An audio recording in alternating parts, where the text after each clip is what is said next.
ఒక ఏడాది దాకా వదిలేయాలి హ్మ్. డెవలప్మెంట్ కాన్సెప్ట్లో చూస్తే. ఈలోపు ప్రయత్నం చేస్తున్నారు, కంపెనీలు వాళ్ళు వస్తున్నారు, హ్మ్. వాళ్ళు మాట్లాడుతున్నారు, వాళ్ళకి సంబంధించి గ్రౌండింగ్ ఇవ్వాలి, అవన్నీ లైన్లోకి వచ్చి ఫ్యాక్టరీలు ఉత్పత్తి ప్రారంభించాలని 3-4 ఏళ్ళు పడతాయి. హ్మ్. హ్మ్. హ్మ్. వస్తూ ఉన్నారు కాబట్టి అదొక ప్రయత్నం ఒక జరుగుతుంది. విజన్ ఉన్న నాయకుడికి అంత ఎగ్జంప్షన్ అవసరమా?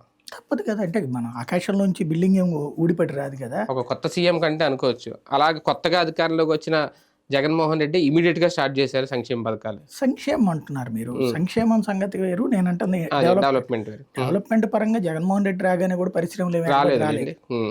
అప్పటి నుంచి అనుకుంటే హ్మ్. ఆ తర్వాతన కరోనా తర్వాతన అవును. కొన్ని కంపెనీలు స్టార్ట్ అయినాయి, ఇన్వెస్ట్మెంట్ స్టార్ట్ అయినాయి, నడిచినాయి. హ్మ్. సింగాని అలా, హ్మ్. లేకపోతే కనుక బజాంగాల, అవును. ఇట్లాగానే కంపెనీలు వచ్చారు, హ్మ్. పెట్టారు. హ్మ్. ఈయనకి కూడా పెడుతున్నారు ఇప్పటికే. గోడ్రేజ్ వాళ్ళు వచ్చారా, లేకపోతే కనుక ఎవరు ఫాక్స్కాన్ వాళ్ళు వచ్చారా, హ్మ్. వీళ్ళందరూ కూడా. ఇప్పుడు క్రిందటిసారి మన కియా ఎట్లాగో ఈసారి ఫాక్స్కాన్ అట్లాగా పెద్ద కంపెనీ కింద రాబోతుంది ఆంధ్రాకి. హ్మ్. హ్మ్. అంటే ప్రచారం పరంగా చూస్తే అంతకంటే ₹1,00,00,000 పెట్టుబడి పెట్టిన అదానీలు వీళ్ళు ఉన్నారు. హ్మ్. కానీ ప్రచారం మనకి హైయెస్ట్ నడుస్తుంది కదా. ప్రచారం పరంగా చూస్తే కియాదే మనకి ప్రచారం ఎక్కువ నడిచింది.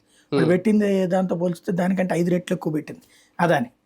కానీ అదానిని మనం లైట్ తీసుకున్నాం, లేకపోతే షిరిడి సాయి వాళ్ళని లైట్ తీసుకున్నాం, అవన్నీ కూడా నడిచినాయి కాబట్టి హ్మ్. అది పక్కన పెడితే వాళ్ళది వీళ్ళు కూడా ప్రచారం చేసుకోవడం, అంటే ఇండస్ట్రియల్ గ్రోత్ని ప్రచారం చేసుకోవడం వీళ్ళకి జాత కాలేదు. హ్మ్. అదే సందర్భంలో అదొక రొటీన్ ప్రాసెస్గా నడుస్తుంది. హ్మ్. కొత్త ఏరియాకి రావడం అన్నది మన ముద్ర.